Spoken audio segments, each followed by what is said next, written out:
Hi, I'm Julia Pastori, Executive Editor of Demos Health Publishing, here with Kim Koeller, author of the recently published book, Let's Eat Out Around the World, Gluten-Free and Allergy-Free. She's also creator of the award-winning Let's Eat Out series of books, apps, and mobile devices. And she's also the founder of Gluten-Free Passport, a leading global consulting firm in the food allergy, gluten, and special diet market. I'm very excited to have her here with us today to talk about dining out around the world, gluten-free and allergy-free. So thank you, Kim, for being here and to everyone in the audience for joining us. Just a reminder to everyone that this is a live interactive chat. So to participate, you just need to log into Spreecast. You can use your email, Twitter, or Facebook handle. And then you can submit questions to Kim by clicking on the blue submit button or the blue camera button if you want to come on air and talk with us directly that way. So I encourage you to participate. And now while everyone gets settled, Kim, I thought we could just start by having you tell us a little bit about your personal experience with gluten and gluten-free living and your celiac disease, as well as your multiple allergies, and how you came to be such an international expert on this topic. Well, first of all, Julia, thanks so much for having me here. I really appreciate it. And as far as for my background, I was actually diagnosed back 12 years ago with celiac disease and food allergies. And that was after lots of years of different doctors trying to figure out what was my health concern and what was actually going on. So needless to say, once they finally figured out I had celiac disease and I have food allergies, I actually have allergies to dairy and fish and shellfish and then a lot of different preservatives and food dyes and stuff like that.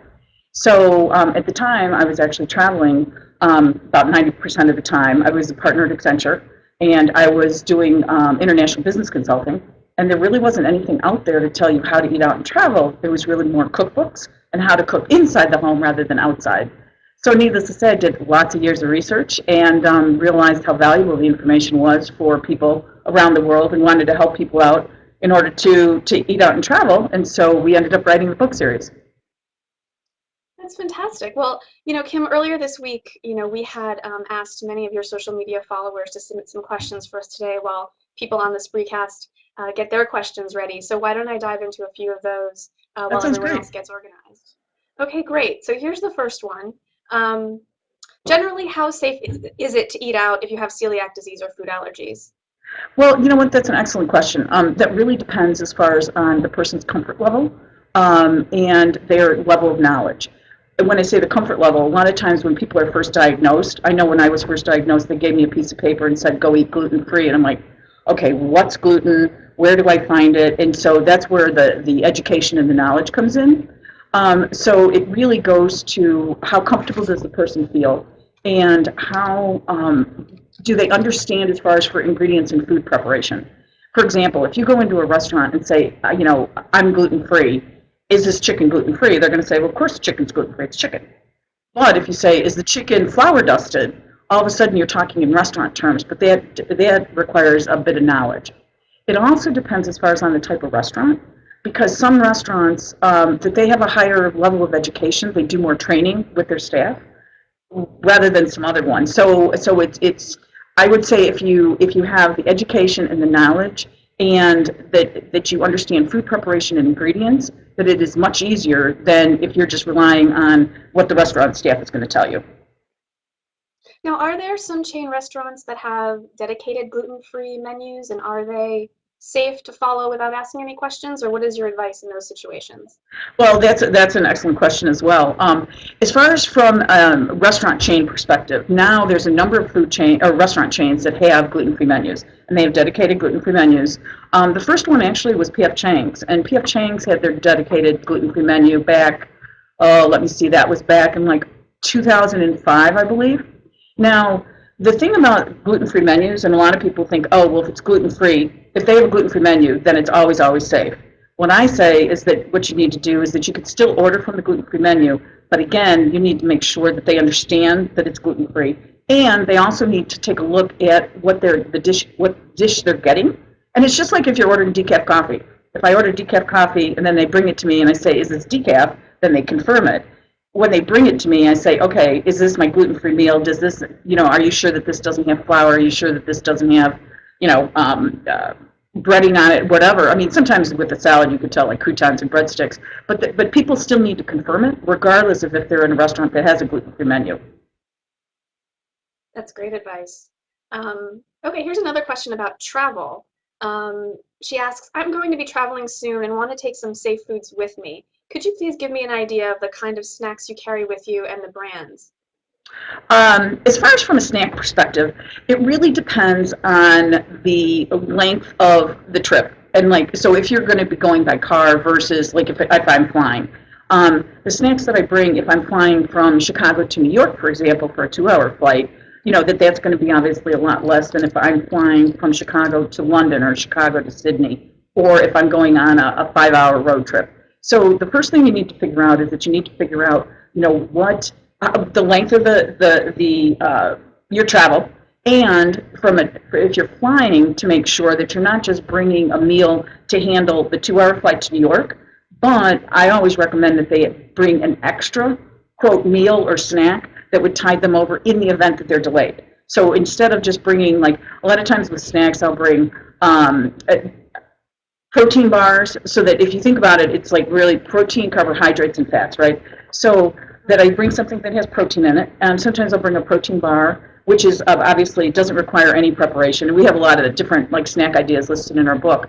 But so it's really 3 different categories. It's no preparation snacks, which is like a protein bar, as I said, or a candy bar, or cookies, or something sweet.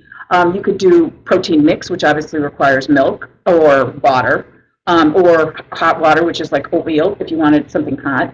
The other thing is that if I'm going on a longer trip to, let's say, to London or to Sydney, Australia, then a lot of times what I'll do is I'll bring a soft-sided cooler, and then I'll have like lunch meat that I have frozen that's already been, like Applegate turkey, for example. And so I'll bring that with me, and I would have taken that out of the freezer, put it in my cooler, and by the time it defrosts, then I'm good to go, and I can go and have a sandwich on my toasted gluten-free bread.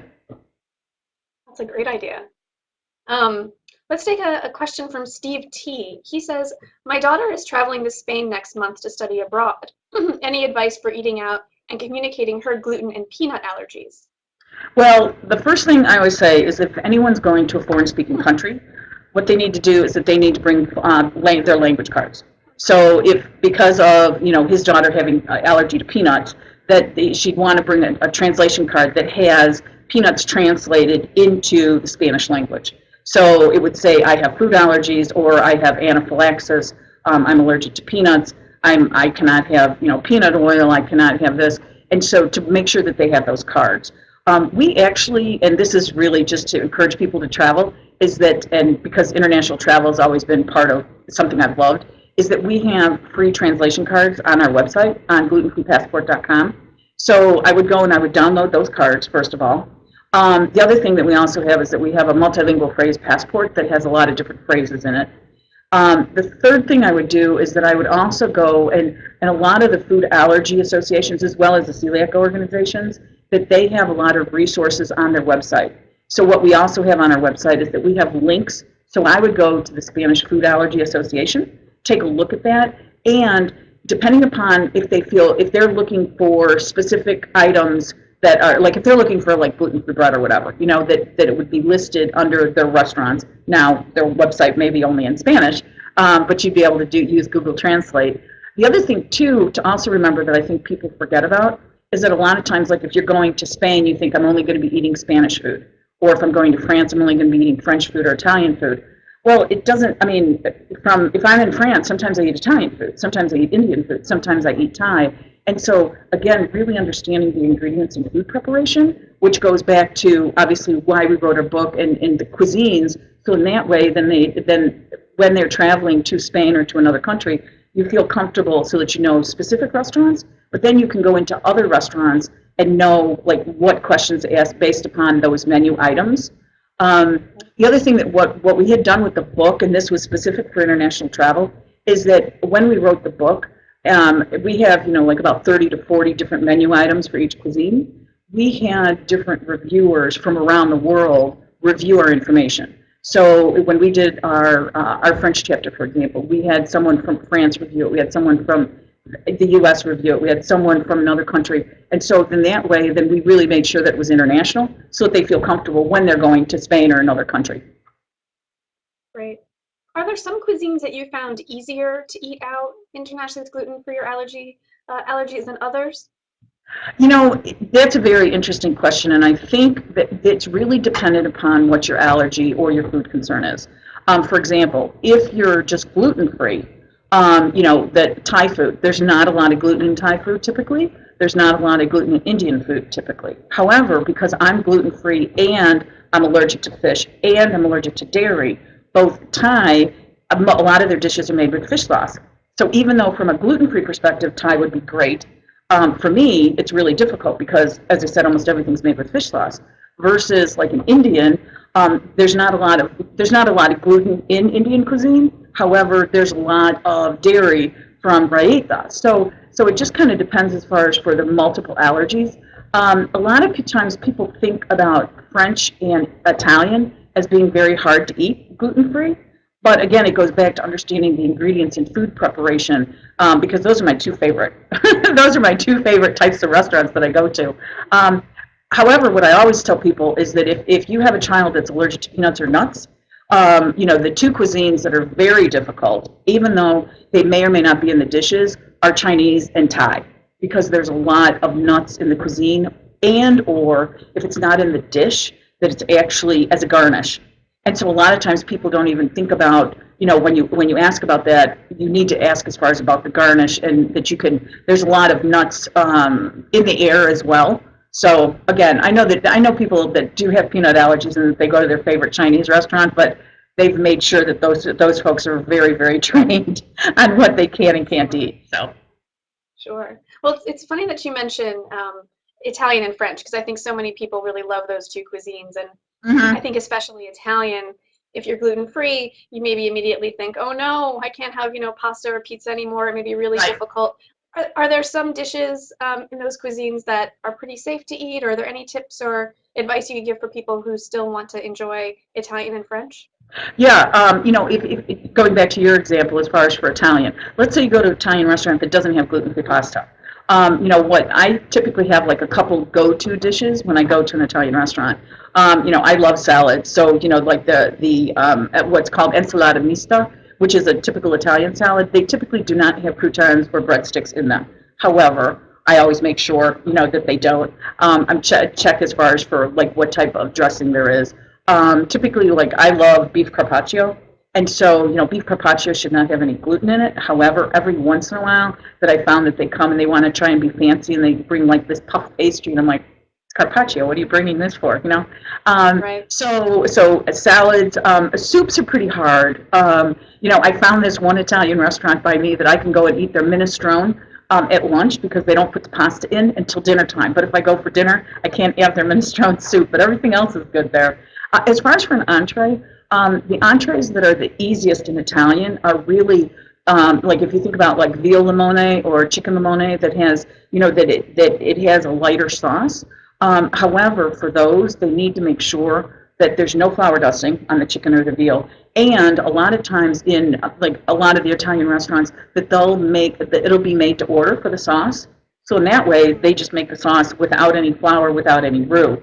So, you know, and then you can have roasted potatoes, making sure that, you know, that they don't have any type of packaged seasonings on them.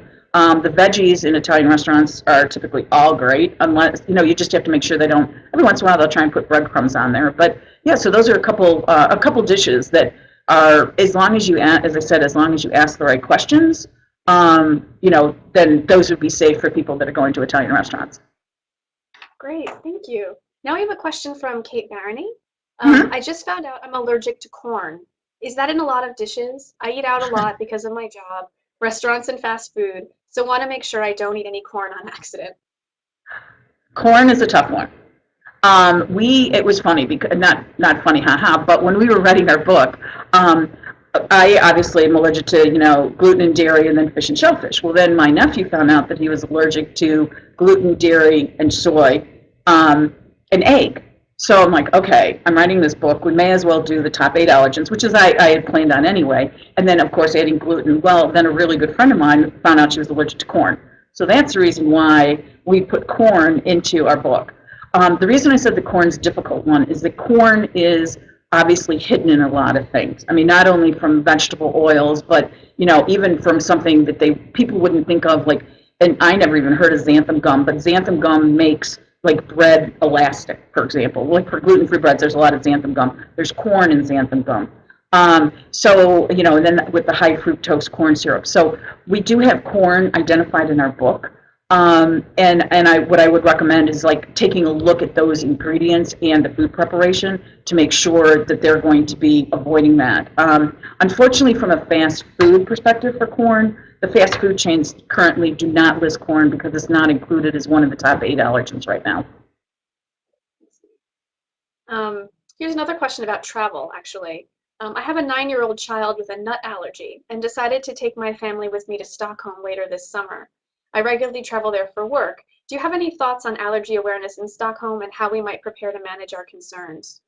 Well, again, if you think about like the question that you had asked earlier as far as for traveling overseas to foreign-speaking countries, even though Scandinavia and Swedish people, that their as far as for their language skills in English is extremely, extremely high, I still wouldn't take a chance. I would still bring the translation cards. So as far as for those allergies, I would make sure that they would have paper translation cards, and then, which I forgot to mention earlier, but that we also have apps for them on the mobile phone that you could bring as far as for, with the translations. So I would definitely bring the translations. From an awareness perspective, the Scandinavian countries, it's really fascinating to me. The Scandinavian countries have, in my opinion, a very high awareness of food allergies and special diets. If you think about it from a global perspective, for food labeling, Australia and New Zealand had the first food labeling laws. So that was in 2002. So when I was a guest speaker out there, the awareness is so much higher than what it was in here because, so Australia, New Zealand, 2002, the European Union was 2005, the US was 2006, and we just got our gluten-free labeling as of 2013.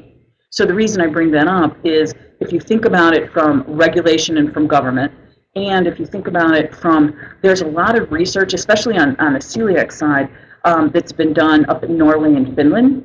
And so the awareness from, typically if you think about special diets, it's like here's on the celiac and gluten-free side, as well as food allergy. So the awareness, in my opinion, that it is high. But again, I would still do the research, bring the translation cards, and really understand the ingredients in food preparation before you go. Great. Thanks, Kim. Quickly, I just wanted to remind everyone who's with us that you can tweet about this Freecast using hashtag DineGFree, DINEGFREE. So please spread the word and definitely keep sending in your questions. I would love to get someone on camera, so please be bold. But Kim, here's another question. Good one for the holidays. What alcoholic beverage can I drink if I'm gluten-free? Well, actually, we actually have a chapter in our book about alcoholic beverages. And the reason that we do, the reason that we do is that from a gluten-free perspective, according to the Codex Alimentarius, that with the distillation process, that the distillation process takes out the gluten in alcohol. However, for whatever reason, I can't drink anything that is made from grain. So, for example, I can't drink grain-based vodkas. So I can only drink vodka that's made from potato or from grape. There's a number of port wine. Like typically wine is fine. However, every once in a while there's wine that's fortified for port, it's fortified with grain alcohol. Typically, as far as like with tequila, if you if you look at the tequila and then it's añejo, or I'm sorry, for tequila it would be agave, and then as far as for the rum it would be añejo, which means that it's aged and there's no artificial colorings in it. And it seems to me that gluten-free beer has become a lot more popular lately, or I'm seeing a lot more advertisers hyping gluten-free beer. Is there anything we should be aware of in terms of being careful that it truly is gluten-free, or are there any brands that you recommend or how to find them? Well, again, it depends on where you are in the world. I had a really tough job a few years ago, and believe it or not, I was the North American representative for the first gluten-free beer festival in England. So I was like, yes, I could do that, Sure. And back then there were like 16 beers, whereas now I think we have about 35 beers that are listed on our website. and it really depends as far as on the, obviously people's preference as far as for heavier beers versus lighter beers. Hmm. Well, great. Here's another question a little closer to home. My Mhm. husband and I are planning a cross-country camping trip starting in the spring from Pennsylvania to Alaska. Can you give me any tips on eating gluten-free? We'll be doing a lot of our own cooking, but also want to eat out. Well, again, if you think about it from cross country, obviously, then you know that everything that they don't have to worry about anything in foreign languages. However, it would be similar from a research standpoint that I had mentioned before, is to really understand the ingredients and the food preparation, and to figure out what types of restaurants that they would want to eat at. The other thing too that I would recommend is that there's an app that's out there. It's a free app. It's called Find Me Gluten Free. And what you could do is that you could put in what your city is, and it tells you within, I believe right now it's like a 20-mile radius, but you could, I think they're going to be reducing that to 10. And then they would identify if there's gluten-free menus. You could take a look at the reviews of different restaurants. So I would recommend a combination of, obviously understanding ingredients, food preparation, the cuisines like we have identified in our book, either bringing the app with you or bringing the ebook, having that with you at all times, having the Find Me Gluten Free app with you. The other thing too, especially because they're doing cross country, is that they're not necessarily going to be eating in regular restaurants all the time, and there may be times that they need to find fast food. And so there's two ways to really figure out what you can eat in fast food restaurants. Um, from an ingredients food preparation, you're not going to go up to ask somebody on the counter at the counter and say, oh, well, is this prepared with flour and is this? It either is or it isn't gluten free. So there's really two ways you could do that. You could go onto their website and take a look for gluten free, or we actually had created an app about 4 years ago called I Can Eat Fast Food, and what it does is we have about 36 different fast food chains, and you could put in that you're allergic to gluten, you can't have gluten, and or the other top 8 allergens, and it'll show you. You can hide everything you can't eat. Therefore, you see what you can eat. So I would do all three for the cross country. That's great. Thank you. It sounds like so much of eating safely is being able to communicate well with servers and restaurant staff, to just ensure and ask the right questions. And I just wondered if you had any particular tips about ways to interact positively with your server, maybe the staff themselves, the chef, just how to really communicate well and make sure that you are eating safely.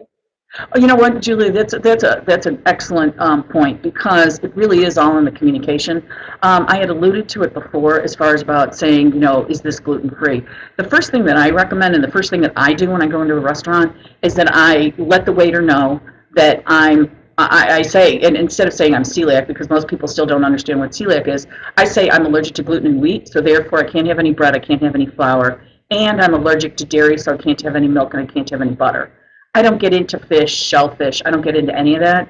Just to, because gluten and dairy are not that they're my biggest concerns, but I know like what has fish and shellfish in it. Right. So that's the first thing that I do is I communicate what my food concerns are. Now, some people like to call ahead and let them know. I typically don't, because I don't know where I'm going to be eating at the time, and so it just kind of depends on what my friends and I feel like eating. The other thing that I always recommend is, again, instead of saying, is this gluten free? Are these fries gluten free? Well, they're potatoes, of course they're gluten free. Asking it in restaurant terms, so saying, are your fries fried in the same fryer as your onion rings or your chicken fingers, or is your chicken flour dusted, or are your do you use packaged seasonings in your hamburgers? Do you put breadcrumbs in your hamburgers? What you're doing is that you're getting into terminology that the restaurant understands. And a lot of times when I ask it that way, the server will go back and they'll say, just a second, you know what, truthfully, I don't really know. And then they'll come back out and they're like, oh, you know what, we do use packaged seasonings, or, we do marinate that in soy sauce. And so, again, knowing what those ingredients in food preparation and where hidden the gluten and wheat may be hidden, or other food concerns may be hidden, that's really what the key is. Thanks, Kim. I think we have time for one more question. Or, Kim, I just wanted to open it up to you to say if there's anything that you hadn't been asked that you wanted to share with people, either about a particular cuisine or tip or advice for eating gluten-free and allergy-free around the world. Um, I think if it, as far as from one of the other key things would be, I talked about education. It's really, educating yourself on what you can and can't eat and the ingredients, communicating that, and then being prepared. And there's a couple things as far as for being prepared. I know that we talked about snacks, but going into a restaurant, it's really, understanding, like being able to navigate the menu. And so what I typically do is I'll look down the menu and I'll be like, okay, ideally this would be my number one choice, but then this is my number two choice. Because sometimes my number one choice, it might already be prepped. I mean, I've actually had people when I say, well, is your chicken flour dusted? And they said yes. And I said, well, can I just have, plain grilled chicken, and then have XYZ type of sauce or whatever? And they're like, no, all of our chicken is already flour dusted. It's already prepped. So there's certain times that a restaurant, they can't change something because it already is prepared. So to have like a backup plan when you're looking through the menus. So I think that that's probably the biggest thing, and I think the when I say about the education, it's really having the confidence that you feel confident in the type of cuisine that you're going into, or at least feel confident with a couple different dishes. So that would be my biggest thing: is education, and then the communication, and then the preparation. So. Thanks, Kim, and thanks for all of your advice. I just wanted to thank everyone again for joining us and for the great questions now and throughout the time leading up to this free cast. Just want to share the website, glutenfreepassport.com. Please visit Kim there and see all the different resources that we mentioned in the book, as well as seeing the book itself, Let's Eat Out Around the World, Gluten-Free and Allergy-Free. As well, you can check out the Demos Health website at demoshealth.com. But again, thank you so much for joining us. I hope it's been a valuable experience. And again, definitely visit Kim's website, the Demos Health website, and check out the new book, Let's Eat Out Around the World, Gluten-Free and Allergy-Free, for lots more tips and advice. Thank you so much. Thanks so much, Julia.